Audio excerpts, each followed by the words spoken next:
La porte claque. Sur le parking saturé de flash, une silhouette blonde chancelle sous le vacarme métallique des objectifs.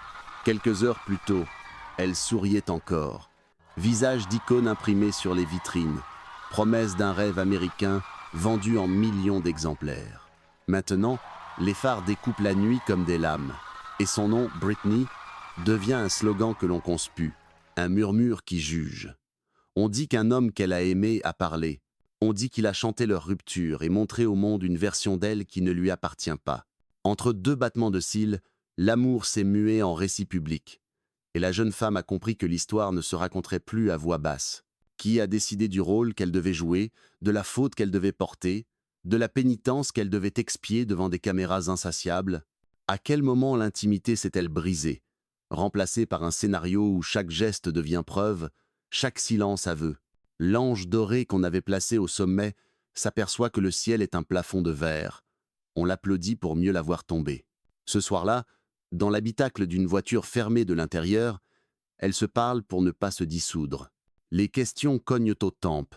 Et si l'amour n'avait été qu'un projecteur, et le projecteur un piège? Si la chanson de l'autre n'était pas un adieu, mais une condamnation? Derrière la vitrine brillante, quelqu'un saigne. Pourquoi a-t-il fallu qu'un homme qu'elle aimait transforme son image en ombre? Et surtout, quand la lumière s'éteint, que reste-t-il d'une femme à qui l'on a pris le droit de se raconter elle-même, avant les cris, avant les projecteurs, avant même les refrains qui allaient conquérir la planète? Il y avait une petite fille née un 2 décembre 1981 à Macomb, Mississippi, et qui grandissait à Kentwood, une petite ville de Louisiane où tout le monde se connaît. Britney Jean Spears portait un prénom simple et un rêve immense. Sa maison modeste, construite de briques et de souvenirs, résonnait des éclats de rire et parfois des disputes comme dans toutes les familles où les fins de mois se calculent avec soin. Sa mère, Lynn, voyait en elle une énergie qu'aucune salle de classe ne pouvait contenir, une envie de danser, de chanter, de raconter des histoires. Son père, Jamie, homme plus silencieux, savait manier l'autorité autant que le travail manuel, mais laissait à sa femme le soin de nourrir l'imagination de leur fille. Dans cette Amérique rurale des années 80, la télévision était une fenêtre ouverte sur un monde lointain. Britney, devant l'écran, imitait les chanteuses et comédiennes comme pour se convaincre que cette vie-là n'était pas seulement pour les autres. Elle participe à des concours locaux, récite des poèmes à l'église, chante aux fêtes de l'école. Rapidement, le cercle étroit de Kentwood devient trop petit pour contenir son ambition. Les trajets en voiture vers des auditions à plusieurs heures de route deviennent une routine, sa mère au volant, un thermos de café posé entre elles. Ce n'est pas seulement la recherche de la gloire, c'est aussi la quête d'un ailleurs, d'un horizon où l'on peut être plus que ce que la petite ville vous assigne. Dans ce décor de champs plats et de routes droites, Britney apprend deux choses essentielles: travailler dur sans se plaindre, et sourire même lorsque la fatigue vous mord. Ce mélange de discipline et de désir hard façonnera non seulement l'artiste, mais aussi la femme qui, plus tard, entrera dans l'amour comme on entre sur scène, avec tout à donner et rien à cacher. Elle ne le sait pas encore, mais cette transparence, cette confiance presque enfantine sera à la fois sa force et sa faille. À la fin des années 1990, l'industrie musicale américaine vit une période où tout semble possible. Le public réclame de nouvelles idoles, capables de parler à la fois aux adolescents et de séduire les adultes. Britney Spears, avec son mélange unique d'innocence et d'assurance, est prête à occuper cette place. Après un passage formateur au Mickey Mouse Club, aux côtés de futurs noms célèbres comme Christina Aguilera, Ryan Gosling et Justin Timberlake, elle signe avec Jive Records. Dès les premières séances d'enregistrement, les producteurs sentent qu'ils tiennent une voix et une présence scénique qui ne ressemblent à aucune autre. En janvier 1999, le monde découvre Baby One More Time. La chanson, portée par un clip où elle danse en uniforme d'écolière, explose littéralement sur MTV et dans les radios. L'album se vend à des millions d'exemplaires en quelques mois, propulsant Britney au rang de phénomène culturel. Les critiques la décrivent comme la nouvelle reine de la pop adolescente, tandis que les magazines collent son visage sur leur couverture avec des titres dithyrambiques. Son professionnalisme frappe les équipes. Capable de répéter pendant des heures sans se plaindre, elle maîtrise chaque chorégraphie au millimètre près et garde toujours un sourire pour les fans. Pourtant, derrière la vitrine éclatante, la machine de l'industrie impose un rythme implacable. Les chambres d'hôtel se succèdent, toutes identiques, les nuits de sommeil sont courtes, les interviews enchaînent les mêmes questions. Dans les rares moments de solitude, Britney écrit dans ses carnets, comme pour se rappeler qu'elle est plus qu'une marque ou une image. Cette lucidité, encore discrète, deviendra plus tard un cri. En 2000, l'album « Oops, I Did It Again » confirme qu'elle n'est pas un simple succès éphémère. La tournée mondiale qui suit remplit stades et arénas, et chaque apparition publique devient un événement analysé dans les moindres détails. Un grand quotidien américain écrit alors « Britney incarne l'Amérique qui rêve encore d'innocence, mais qui n'a pas peur de flirter avec la provocation. » Cette dualité séduit les foules, mais installe aussi une pression. Comment continuer à être cette image parfaite tout en restant une jeune femme avec ses émotions et ses failles? À mesure que son étoile brille, l'entourage de Britney se resserre, soucieux de protéger la marque autant que la personne. C'est dans cet univers de succès vertigineux et de solitude feutrée qu'entre en scène Justin Timberlake. Lui aussi connaît les projecteurs depuis l'enfance, lui aussi a appris à sourire même quand le cœur se serre. Leur rencontre, dans les coulisses de l'industrie pop, ressemble à la promesse d'un amour capable de défier le tumulte. Mais ce qui commence comme un conte de fées va bientôt révéler les fissures invisibles qui se cachent sous l'éclat. Certaines histoires semblent tracées bien avant la première étreinte, comme si un fil invisible guidait les protagonistes l'un vers l'autre. Pour Britney Spears et Justin Timberlake, ce fil commence à se tisser des années plus tôt, au Mickey Mouse Club. Adolescents, ils partagent alors les mêmes plateaux, les mêmes rêves enfantins de gloire, sans savoir que leur chemin allait se recroiser au sommet de la pop mondiale. Quand ils se retrouvent à la fin des années 1990, la situation a changé. Justin est devenu le leader charismatique de NSYNC, groupe adulé aux ventes stratosphériques, tandis que Britney, propulsée par Baby One More Time, règne déjà sur la pop internationale. Leur retrouvaille ne ressemble pas à une rencontre mais à une évidence. Un prolongement naturel de cette jeunesse partagée. Les premiers mois ressemblent à un film romantique calibré pour les rêves des fans. Appels téléphoniques, au milieu de la nuit, billets d'avion improvisés pour se rejoindre entre deux tournées, dîners volés dans des restaurants à l'abri des paparazzis. Ils échangent des regards complices en coulisses, comme s'ils détenaient un secret que le monde ne pouvait comprendre. Les photos volées par les magazines ne font qu'alimenter la légende. Justine et Britney deviennent le couple parfait que l'Amérique voulait voir triompher. Ils orchestrent même certaines apparitions publiques pour offrir à leurs admirateurs ce qu'ils attendent. Un moment gravé dans les mémoires reste cette soirée où ils se présentent aux American Music Awards habillés entièrement en denim assorti. Les médias en raffolent, les fans s'extasient, et les stylistes analysent chaque couture. Derrière ces gestes calculés, il y a pourtant un réel attachement. Britney confiera plus tard qu'avec Justin, elle se sentait comprise comme jamais auparavant ils parlaient la même langue, celle des enfants stars devenus adultes sous les projecteurs. Mais cet amour doré porte en lui ses premières ombres. La distance imposée par des emplois du temps surchargés devient un obstacle récurrent. Les paparazzis, omniprésents, capturent chaque signe de fatigue ou d'énervement, les transformant en preuve de tension. Les rumeurs naissent, se multiplient, parfois inventées de toutes pièces.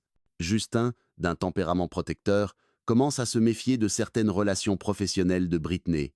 Elle, farouchement attachée à son indépendance, supporte mal ses soupçons. Les conversations changent de ton. Aux éclats de rire des débuts succèdent des discussions plus tendues, parfois interrompues par un appel de manager ou un départ précipité vers un aéroport. Chaque séparation semble plus lourde que la précédente, et les retrouvailles ne suffisent plus à effacer les blessures invisibles. Pourtant, en public, rien ne transparaît. Sur scène ou sur tapis rouge, ils affichent toujours cette harmonie qui fait rêver. Les fans voient deux jeunes stars unies par un amour pur dans un monde impitoyable. Mais dans le silence des chambres d'hôtel, Chacun commence à sentir que la magie s'effrite. Sans qu'ils le sachent encore, la relation qui semblait bénie des dieux se dirige lentement vers une rupture qui marquera à jamais non seulement leur vie, mais aussi l'image que le monde avait d'eux. La rupture ne survient pas d'un coup, comme une porte qui claque dans le silence. Elle se prépare en coulisses, nourrie de petites blessures et de soupçons mal digérés. Mais lorsque la nouvelle tombe, l'Amérique se fige. Britney Spears et Justin Timberlake, le couple que tout le monde croyait indestructible, se séparent. Et très vite, ce qui aurait pu rester une histoire privée devient un spectacle national. La chanson qui change tout, quelques semaines après l'annonce, Justin dévoile Cry Me a River. Le clip est explicite. Un sosie de Britney, trahissant son amant, et lui, blessé mais digne, chantant sa douleur. Les images tournent en boucle sur MTV, et le message est clair pour le public, Britney est coupable. Les fans de NSYNC se déchaînent, les tabloïds flairent un filon inépuisable.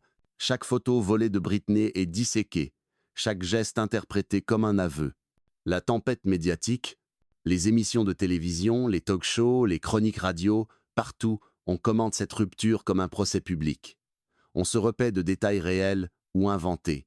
Les gros titres des magazines jouent avec son nom. Britney's Betrayal. From Pop Princess to Fallen Idol. À 21 ans, elle découvre que l'amour peut devenir une arme médiatique et que la personne qui la manie n'est autre que celui qu'elle a aimé. L'isolement. Dans les semaines qui suivent, Britney s'enferme dans un mutisme inquiet. Les tournées continuent, les apparitions publiques aussi, mais les sourires paraissent forcés. Ses proches racontent qu'elle pleure en coulisses, qu'elle se demande comment reprendre le contrôle de son histoire. Elle tente de répondre à la musique, sort des titres plus intenses, plus sensuels, comme pour prouver qu'elle est encore maîtresse de son image. Mais la presse ne voit que la fille qui a brisé le cœur de Justin. Les fissures visibles, peu à peu, son comportement change. Elle sort plus souvent, parfois jusqu'à l'aube, entourée de nouveaux visages. Les paparazzis ne la lâchent plus d'une semelle, immortalisant la moindre sortie en boîte, le moindre regard fatigué. Les clichés se vendent à prix d'or, et chaque une des tabloïds devient un épisode supplémentaire du feuilleton. Les sponsors commencent à s'inquiéter. L'image immaculée de la pop princess s'écaille, le tournant irréversible, ce qui aurait pu être une simple rupture, se transforme en chute lente mais implacable. Les journalistes fouillent son passé, interrogent ses anciens camarades, réécrivent l'histoire de son ascension à la lumière de cette trahison.